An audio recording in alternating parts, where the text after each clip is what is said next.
¿Qué sucede durante los primeros 7 días después de morir? Pocos cristianos lo saben. Hay un momento del que rara vez hablamos, pero en el fondo todos reconocemos su inevitabilidad. Ese tranquilo paso de la vida a la muerte. No es una escena de película ni un cuento de ficción, sino un evento profundo y sagrado en tiempo real. Se desarrolla en hospitales, en habitaciones, en carreteras, en campos. A veces es sereno, a veces no.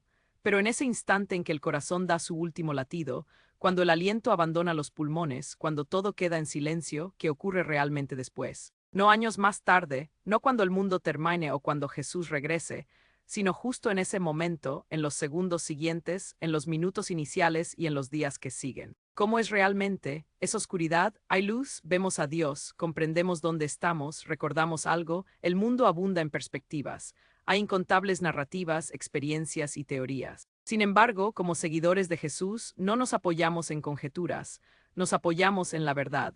Esa que ha sido preservada por milenios, pronunciada por profetas y apóstoles, inscrita en las Escrituras, inspirada por el propio Espíritu de Dios. Y esa verdad no nos deja en la oscuridad en lo que respecta a la muerte. De hecho, la Biblia ofrece numerosos destellos, algunos notablemente claros, otros velados en misterio, sobre lo que realmente sucede cuando dejamos este cuerpo terrenal. Esto no es solo curiosidad, es consuelo, claridad y eternidad. Porque si comprendemos lo que Dios dice sobre los primeros 7 días después de la muerte, comenzamos a vivir de manera diferente ahora mismo. Navegamos el duelo con más esperanza. Vemos nuestra propia mortalidad no como una amenaza, sino como un umbral, y entendemos que para aquellos que están en Cristo, la muerte no es el final de la historia, es el paso a una nueva página. Así que en este video profundizaremos en las Escrituras, más allá de las frases superficiales, hasta el centro de lo que la Biblia revela sobre esa primera semana sagrada después de que una persona muere. Si has perdido a alguien recientemente o simplemente has tenido preguntas sobre lo desconocido, quédate conmigo. Explorémoslo juntos y, sobre todo, encontremos el tipo de paz que solo la verdad puede dar. 1. El momento de la partida. El espíritu asciende sucede en un instante, una respiración, luego ninguna. Para quienes están cerca puede parecer que todo simplemente cesa. Pero en el reino invisible, ese del que la Biblia habla con tanta frecuencia, todo se pone en movimiento de repente. Las Escrituras nos dicen explícitamente lo que ocurre en este momento sagrado. En Eclesiastés 12:7 leemos, el polvo vuelve a la tierra como era y el espíritu vuelve a Dios que lo dio. Eso no es mera poesía, es realidad. El cuerpo humano, hecho del polvo de la tierra, comienza a volver a ella. Pero el espíritu, ese aliento de vida que Dios mismo infundió en nosotros, no se desvanece sin más. Asciende de nuevo a quien lo dio. Esto marca el momento de la separación, alma y cuerpo divergen. La parte física de nosotros, propensa a la fatiga, el dolor, el envejecimiento y la rotura, queda atrás. El alma, la parte eterna y consciente de nosotros, entra de inmediato en el dominio espiritual, no en algún período de espera pospuesto, ni en un letargo prolongado. La Biblia no enseña el sueño del alma, enseña la conciencia plena. Considera a Jesús en la cruz mientras moría, oró en voz alta, Padre, en tus manos encomiendo mi espíritu, Lucas 23:46. Eso no fue simbólico, fue su espíritu real saliendo de su cuerpo y yendo al Padre. Y recuerda la parábola que Jesús contó en Lucas 16 sobre el hombre rico y Lázaro. Ambos hombres murieron y ambos fueron instantáneamente conscientes de su entorno. Lázaro encontró consuelo, el hombre rico encontró tormento. Ambos podían recordar sus vidas. Ambos podían pensar, sentir e incluso comunicarse. Eso no es sueño, eso es plena conciencia. Así que en el momento mismo de la muerte, el alma no está inconsciente, no está suspendida en el aire, no está flotando esperando un evento. Está en movimiento porque la realidad espiritual no se detiene. Para el creyente, este instante es sagrado. El dolor se disipa, el miedo se desvanece, la pesadez de la tierra se desvanece y por primera vez percibimos con ojos espirituales. No es el fin. Es el comienzo de algo mucho más real que cualquier cosa que hayamos conocido, y en ese momento Dios no nos deja solos. Hacia allí nos dirigimos ahora. 2. El primer vislumbre. Enfrentando la presencia de Dios o la separación, la siguiente experiencia que el alma encuentra, quizás en cuestión de momentos, es la de estar de pie ante su Creador. No hay una larga fila, ni una sala de espera, ni papeleo. El alma se presenta directamente ante Dios, Para algunos será el momento más exquisito y abrumador de amor y paz que jamás hayan conocido. Para otros marcará el inicio del dolor eterno. Hebreos 9:27 lo afirma inequívocamente, y de la manera que está establecido para los hombres que mueran una sola vez, y después de esto el juicio. Este versículo no se refiere al día del juicio final descrito en Apocalipsis, que ocurre más tarde. Esto es lo que los teólogos denominan el juicio particular, una evaluación individual e inmediata de cada alma directamente después de la muerte. Aquí es donde la eternidad comienza a desarrollarse. No se trata de ganar nada en este momento, se trata de revelar la verdad que ya residía en el corazón. Pertenecía esta alma a Cristo. Había recibido su gracia, su perdón, su señorío. Si es así, el juicio confirma su salvación. Si no, el juicio confirma su separación. Pablo escribe en Filipenses 1:23 que desea partir y estar con Cristo, lo cual es muchísimo mejor. No esperar, no dudar, sino estar con Cristo. Esa es la expectativa del creyente. Sin embargo, la Escritura también presenta la alternativa. En Lucas 16, el hombre rico que había vivido para sí mismo murió, e instantáneamente se encontró en tormento, plenamente consciente, capaz de recordar su vida, desesperado por alivio. Jesús no narró esa historia para entretener, la contó para enseñar. En esos primeros momentos después de la muerte, no hay pretensión, no hay adornos en la historia, no hay dónde esconderse detrás de buenas obras o hábitos religiosos. El alma queda al descubierto ante Dios. Y para el creyente, eso no es una perspectiva aterradora, es el cumplimiento de toda esperanza que hemos cultivado. Es el momento en que contemplamos a Jesús cara a cara, aquel a quien hemos orado, aquel en quien hemos confiado, aquel que caminó con nosotros por cada valle. En ese instante, cada pregunta se disipa, cada herida se sana, cada ápice de fe es recompensado con la plenitud de su presencia. Pero para aquellos que lo rechazaron en vida, el momento no es de consuelo. Es de angustia no porque Dios no los deseara, sino porque ellos no lo desearon a Él. Mucho ocurre en ese primer vislumbre, y afortunadamente, la Biblia no nos deja especulando sobre lo que viene después. 3. Compañeros celestes. Ángeles y el más allá es una de las imágenes más reconfortantes de toda la Escritura, y sin embargo, a menudo la pasamos por alto. Cuando un creyente fallece, no se le deja navegar solo por el reino espiritual, no deambula confundido, buscando un camino al cielo. No, Dios envía a sus mensajeros, sus ángeles, para escoltarlo a casa. En Lucas 16:22, Jesús hace una declaración notablemente específica. Aconteció que murió el mendigo y fue llevado por los ángeles al seno de Abraham. ¿Lo notaste? Los ángeles lo llevaron. Jesús podría haber dicho simplemente que murió y fue al seno de Abraham, pero no lo hizo. Enfatizó que los ángeles eran una parte integral del proceso, y eso nos da una poderosa visión de lo que realmente ocurre en el momento en que el alma abandona el cuerpo. El ministerio de los ángeles no cesa con la muerte, se intensifica. Estos seres espirituales que han velado por los hijos de Dios durante toda su vida terrenal, Hebreos 1:14, ahora asumen una tarea sagrada: escoltar al alma a la eternidad. Considera esto, no solo un GPS divino, no solo una luz guía, sino una escolta personal de las mismas cortes del cielo. A lo largo de las Escrituras, los ángeles son representados como participantes activos en el plan de Dios, trayendo mensajes, protegiendo a su pueblo, librando guerras en los cielos. Y cuando llega la muerte, no están ausentes, están directamente presentes. Son parte de la amorosa provisión de Dios para el creyente. Para el creyente, este es un momento de gloria. El alma no solo flota sin rumbo, es llevada con honor, cuidado y propósito, como si el cielo proclamara: te hemos estado esperando. Y qué marcado contraste con la alternativa. En Lucas 16 solo se menciona explícitamente al hombre justo como siendo llevado por ángeles.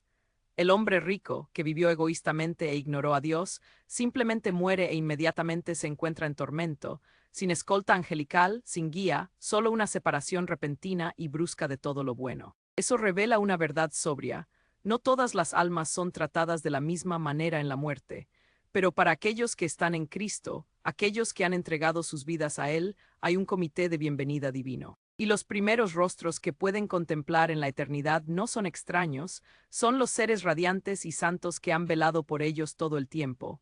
Imagínate eso. Imagina el momento de tu muerte no como una caída, sino como una elevación, no como caos, sino como orquestación. Ángeles que te llevan no porque te lo hayas ganado, sino porque le perteneces. ¿Y a dónde te llevan? Eso nos lleva a una de las distinciones más claras de las Escrituras. 4. El gran abismo, paraíso vs. Hades. El alma no se limita a vagar en una neblina. No se limita a descansar, no se reencarna ni deambula por la tierra. Según la Biblia, entra inmediatamente en uno de dos reinos distintos, el paraíso o el Hades. Esta es una de las enseñanzas más claras que Jesús nos ofrece sobre el más allá, y él la relata en la narración de Lázaro y el hombre rico en Lucas 16. Después de la muerte, Lázaro es consolado en el seno de Abraham, un término utilizado en la comprensión judía para el paraíso, el lugar de paz y descanso para los justos fallecidos. El hombre rico, sin embargo, despierta en el Hades, un lugar de tormento y separación de Dios. Y lo fascinante es esto: ambos son conscientes de su entorno, ambos recuerdan sus vidas pasadas, ambos pueden percibir, sentir y hablar. Sin embargo, sus experiencias no podrían ser más disímiles. Lázaro es consolado, está con Abraham, el padre de la fe, está seguro. El hombre rico está en agonía, suplica por agua. Pide que alguien advierta a su familia. No está confundido acerca de dónde está completamente consciente. Hay un abismo entre ellos, dice Jesús, una gran división que nadie puede cruzar después de la muerte. Lucas 16, 26. Esto significa que tu destino eterno no se determina después de morir, se sella antes de morir. Y aclaremos algo crucial: el paraíso y el Hades no son el cielo y el infierno finales descritos en Apocalipsis. Esos ocurren después de la resurrección y el juicio final. Sin embargo, estos lugares son innegablemente reales, plenamente activos e intensamente experimentados inmediatamente después de la muerte. Cuando Jesús moría en la cruz, uno de los criminales junto a él clamó con fe: «Jesús, acuérdate de mí cuando vengas en tu reino». ¿Y qué respondió Jesús? «De cierto te digo que hoy estarás conmigo en el paraíso». Lucas 23, 43. Hoy, no el domingo, no después de un largo sueño, sino ese mismo día. El paraíso es a donde va el alma de los justos. Es a donde fue Cristo después de su muerte. Todavía no es la gloria plena del nuevo cielo y la nueva tierra, pero es un lugar de profunda paz, gozo, descanso y la misma presencia de Dios. El Hades, por el contrario, es el lugar de detención de los injustos. No es el lago de fuego final, pero es un lugar de dolor consciente, esperando el juicio final. Y una vez que el alma entra en el paraíso o el Hades, la trayectoria de la eternidad queda fijada. No hay segundas oportunidades más allá de este punto. Por eso lo que hacemos ahora importa tan profundamente. Por eso el Evangelio es tan urgente. La gran división es real y se abre en el momento en que exhalamos nuestro último aliento. 5. El encuentro celestial. Cara a cara con Cristo hay un momento que todo creyente anhela, lo admita o no, un momento en que la fe se transforma en vista, en que las oraciones se convierten en presencia tangible, en que aquel a quien hemos amado, servido y confiado desde la distancia se vuelve visible, palpable, real. Ese momento es el latido mismo de la esperanza cristiana, contemplar a Jesús cara a cara. Pablo escribe en 2 Corintios 5, 8, «Pero confiamos y más quisiéramos estar ausentes del cuerpo y presentes al Señor». Eso no es solo una ilusión, es una promesa. En el instante en que estamos ausentes de nuestro cuerpo terrenal, estamos presentes con Cristo. Entonces, ¿cómo es eso realmente? Puede que no comprendamos cada detalle minucioso, pero las Escrituras nos ofrecen atisbos, justo lo suficiente para conmover el alma. En Apocalipsis 1, cuando Juan se encuentra con el Cristo resucitado, no describe a un carpintero de Nazaret. Él describe fuego, gloria, poder, ojos como llamas ardientes, una voz como el estruendo de muchas aguas, un rostro que brilla como el sol en todo su esplendor. Ese es el Jesús resucitado, y ese es a quien el creyente encuentra después de la muerte. Imagina eso: el mismo Jesús que caminó con los pecadores, que sanó a los quebrantados, que lloró en la tumba de Lázaro, que llevó su cruz, ese mismo Jesús, ahora resucitado, reinando, radiante, es el que nos espera al otro lado de esta vida. El alma del creyente entra no solo en el paraíso, no solo en el descanso, sino en comunión, intimidad, conexión sin filtros con Cristo mismo. No más oraciones entre lágrimas, no más preguntas de si nos escucha, no más necesidad de fe para acortar la distancia, porque la distancia ha desaparecido. Sin embargo, este encuentro no es solo emocional, es revelador. En ese momento todo se vuelve lúcido, el propósito detrás de cada prueba, la razón de cada no, cada retraso, cada desvío. En su presencia, todas las piezas fragmentadas comienzan a tener sentido. Pero este momento también está lleno de asombro, porque no se trata meramente de un amigo. Este es el Rey, este es el Cordero que fue inmolado, este es el Juez de toda la tierra. Por eso 1 Juan 2:28 nos insta a permanecer en Él, para que cuando se manifieste, tengamos confianza y no seamos avergonzados delante de Él en su venida. Incluso en la muerte, ese principio se mantiene. El creyente se encuentra con Cristo no con pavor, sino con gozo, confianza, paz. Para aquellos en Cristo no es un tribunal. Es un regreso a casa, una celebración, una reunión. Pero no limitemos este momento solo al individuo, porque a medida que el alma entra en el paraíso y se encuentra con la presencia de Cristo, algo más comienza a agitarse. Una conciencia creciente, un desarrollo espiritual, y eso nos lleva a lo que podríamos llamar la primera semana completa después de la muerte. 6. Los primeros 7 días. La conciencia espiritual se profundiza el tiempo en la eternidad, no funciona como aquí. No hay relojes en el cielo, ni amaneceres, ni plazos, ni fin de los días. Pero si intentáramos comprenderlo desde nuestra perspectiva humana, la forma en que delimitamos una semana, podríamos decir esto. En ese primer lapso sagrado de la eternidad, una profunda conciencia espiritual comienza a florecer. Lo que empieza con asombro y admiración, ser llevado por ángeles, encontrarse con Cristo, entrar al paraíso pronto evoluciona en algo más: comprensión, claridad, despertar. Las Escrituras no describen los primeros 7 días después de la muerte como un diario, pero observamos pruebas claras de que el alma en la eternidad se vuelve cada vez más consciente de las realidades eternas, tanto celestiales como terrenales. Por ejemplo, en Apocalipsis 6, 9-10 se nos presenta una imagen de las almas de los mártires en el cielo. Están debajo del altar, plenamente conscientes, y claman: ¿Hasta cuándo, Señor soberano, santo y verdadero, no juzgas a los moradores de la tierra? Recuerdan lo que les sucedió, son conscientes de que la justicia de Dios se está desarrollando, aunque aún no se ha completado. Están observando, esperando, intercediendo. Eso nos transmite una poderosa verdad. El alma, incluso en el paraíso, no está desligada de la narrativa de la redención que aún se desarrolla en la tierra. La semana inicial después de la muerte puede estar llena de reflexión, comprendiendo el impacto de la vida terrenal, observando cómo las oraciones siguen dando fruto, presenciando cómo la fe de los seres queridos se fortalece, quizás incluso discerniendo el efecto dominó de un testimonio, una bondad, un sacrificio. Algunos teólogos creen que el alma en el paraíso sigue creciendo en sabiduría y gozo, no por alguna deficiencia, sino porque la eternidad con Dios no es estática. Es dinámica, se despliega, se profundiza, se expande. El Salmo 16:11 afirma: En tu presencia hay plenitud de gozo, delicias a tu diestra para siempre. Esa palabra plenitud no solo denota intensidad, también habla de una experiencia continua. El alma también se convierte en una parte integral de la adoración celestial. Apocalipsis 5 pinta un cuadro vívido. Ancianos, ángeles, multitudes, todos elevando adoración al Cordero que fue inmolado, y entre ellos se encuentran los redimidos, las almas que una vez caminaron por la tierra, ahora en unidad, adorando sin distracción ni limitación. Para el alma que puso su confianza en Cristo, el primer tramo de la eternidad no es confusión, es claridad, no es un vagar sin rumbo, es participar activamente en el propósito eterno de Dios. Y aunque ya no están limitados por el tiempo, podemos concebir esos primeros 7 días como un período de asentamiento espiritual, como las raíces del alma profundizando en el suelo del cielo. No hay miedo ni arrepentimiento, solo revelación, gozo, paz, conciencia. Pero aún hay más por venir, porque incluso en el paraíso, la historia aún no ha terminado. El alma del creyente está segura, pero el cuerpo, aún en la tumba, sigue esperando algo milagroso. Y eso nos lleva a una esperanza que aún está por realizarse, la esperanza de la resurrección. 7. Anticipando el renacimiento. No un fin, sino un nuevo amanecer incluso en medio del esplendor del paraíso, incluso en la misma presencia de Cristo, la narrativa no está completamente finalizada. Porque mientras el alma del creyente está a salvo, vibrante y en paz, hay una parte de nosotros que todavía está en anticipación, el cuerpo. Ese cuerpo, el que nos llevó a través de cada momento en la tierra, el que rió y lloró, sirvió y sufrió, ha sido puesto a descansar. Sin embargo, no ha sido olvidado. Dios no descarta lo que una vez declaró bueno, lo redime.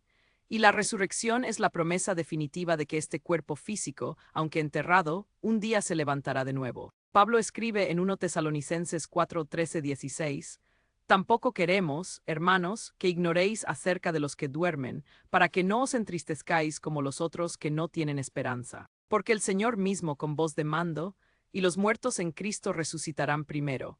Ese es el futuro que anticipamos. Incluso en el paraíso, el alma anhela el día en que Cristo regrese y la reúna con un cuerpo glorificado, uno que ya no estará sujeto a la debilidad, la enfermedad o la decadencia. 1 Corintios 15 profundiza aún más, describiendo este nuevo cuerpo como imperecedero, glorioso y poderoso, un cuerpo espiritual, pero aún así un cuerpo muy real. Esto es parte de la tensión que experimentamos incluso ahora. Cuando un ser querido muere en Cristo, sabemos que está con Él. Pronunciamos frases como, está en un lugar mejor, y eso es cierto, pero incluso ellos siguen esperando, esperando la resurrección, esperando la revelación final del reino eterno de Dios. Y aquí está la belleza. La Escritura insinúa que incluso mientras esperamos, hay una conexión. La nube de testigos descrita en Hebreos 12 parece sugerir que aquellos que nos han precedido no solo son conscientes del plan de Dios que se está desarrollando, sino que también nos están animando, impulsándonos desde su lugar de triunfo. Esto ilumina una verdad profunda. La muerte no es un punto final, es una coma, y la resurrección es la siguiente oración en una historia mucho más grande. Así que mientras el alma en el paraíso experimenta paz, esa paz está cargada de anticipación, no de temor ni de ansiedad, solo de una esperanza anhelante, porque algo aún más magnífico se acerca. El regreso de Jesús, la resurrección de los muertos, la reunión de cuerpo y alma, el amanecer del nuevo cielo y la nueva tierra.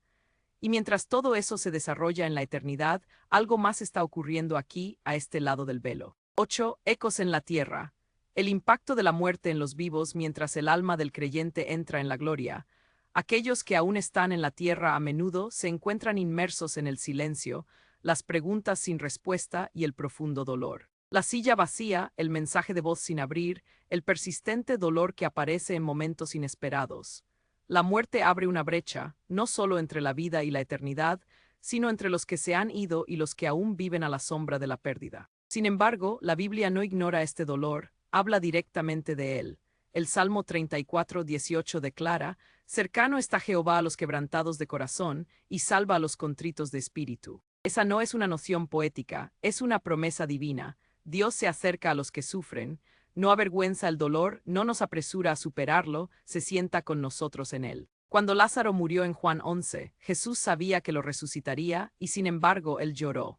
¿Por qué? Porque el duelo importa, porque la pérdida inflige dolor, porque incluso cuando la resurrección es inminente, el dolor de la separación es tangible. Pero aquí está la esperanza. Para aquellos que mueren en Cristo, esa separación es temporal.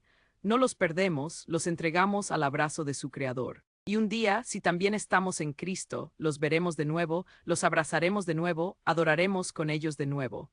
Pablo dice en 1 Tesalonicenses 4:13, tampoco queremos, hermanos, que ignoréis acerca de los que duermen, para que no os entristezcáis como los otros que no tienen esperanza. Eso no implica que no lloremos, significa que lloramos con esperanza. Y para los que se quedan, ese dolor también puede ser un maestro. Nos recuerda cuán frágil es la vida, cuán rápido cambian las cosas, cuán urgentemente debemos amar, perdonar y vivir con la eternidad en mente. A veces, la muerte de alguien cercano nos despierta, nos obliga a confrontar lo que hemos estado evitando, nos invita a plantearnos las preguntas más profundas que hemos dejado de lado. Nos atrae a Dios de maneras que el consuelo por sí solo nunca podría. Y a veces comenzamos a percibir su legado no solo en la memoria, sino en el espíritu. Las oraciones de un padre que aún nos cubren, el aliento de un amigo que aún resuena, una fe que sigue inspirando. Porque cuando alguien muere en Cristo, su historia no termina, se expande. Su vida puede haber dejado la tierra, pero dejó una huella imborrable. Y a medida que procesamos esa pérdida, también se nos presenta una invitación. A vivir preparados, a vivir con las manos abiertas, a vivir por lo que más importa. Porque la eternidad no solo viene para otros, viene para todos nosotros. Conclusión, la muerte no es el fin. Es el principio. Hemos recorrido el sagrado enigma de lo que ocurre en esos primeros 7 días después de la muerte. Desde el momento en que el espíritu abandona el cuerpo, hasta el encuentro con los ángeles, pasando por la entrada del alma en el paraíso o el Hades, y finalmente, la profunda conciencia espiritual y la anticipación de la resurrección. Y lo que hemos presenciado a través de las páginas de las Escrituras no es una narrativa de miedo. Es una narrativa de esperanza, de verdad, de un Dios que no nos abandona en la muerte, sino que nos encuentra allí, nos guía, nos sostiene, nos lleva a casa. La muerte no es la conclusión, no para el creyente. Es el comienzo de todo lo que hemos anhelado: contemplar a Jesús cara a cara, adorar sin distracción, comprender lo que no pudimos entender en la tierra, esperar en paz la resurrección y la restauración definitiva de todas las cosas. Esa es la esperanza cristiana. No solo que el cielo es real, sino que Dios es fiel, que cumple sus promesas, que ya ha forjado un camino a través de Jesús para que la muerte se convierta en una puerta. Pero no pretendamos que estas verdades son meramente automáticas, porque la Biblia también es clara: existe un gran abismo. Hay un momento de juicio, y el alma que rechazó a Cristo en vida se enfrentará a la eternidad sin Él. No hay terreno neutral después de la muerte, ninguna oportunidad de retroceder y cambiar de opinión. La decisión que tomamos en vida, seguir a Jesús o alejarnos, es la decisión que da forma a nuestro para siempre. Y eso nos lleva a la pregunta que importa más que cualquier otra: ¿estás listo? No solo religioso, no solo espiritual, no solo tratando de ser una buena persona.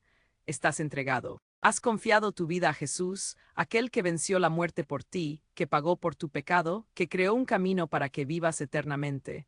Porque el Evangelio no es solo un buen consejo. Es una buena noticia: que la vida eterna es accesible, que el perdón está disponible, que la muerte ha sido derrotada. Así que si estás viendo esto ahora mismo y no estás seguro, no esperes. No necesitas tener todas las respuestas, no necesitas perfeccionarte, no necesitas ganar el amor de Dios, solo necesitas venir a Él ahora mismo. Donde quiera que estés, puedes orar. Jesús, creo en ti, te necesito, me aparto de mi pecado y pongo mi confianza en lo que hiciste por mí. Sé mi Salvador, sé mi Señor, quiero seguirte. Si ese es el ruego sincero de tu alma, sabe esto: tu eternidad acaba de transformarse. El momento en que fallezcas no será el comienzo del miedo, será el comienzo de la eternidad con Cristo. Y para aquellos que ya le han dicho sí, que esto sea un aliento: vivan con la eternidad en sus ojos, anden en la paz de saber que su alma está segura, lloren con esperanza, amen con urgencia y esperen el día en que escuchen las palabras: bien, buen siervo y fiel, sobre poco has sido fiel, sobre mucho te pondré, entra en el gozo de tu Señor. Mateo 25:23. Porque la muerte no es el final. Es solo la puerta, y al otro lado, para aquellos en Cristo, está la gloria.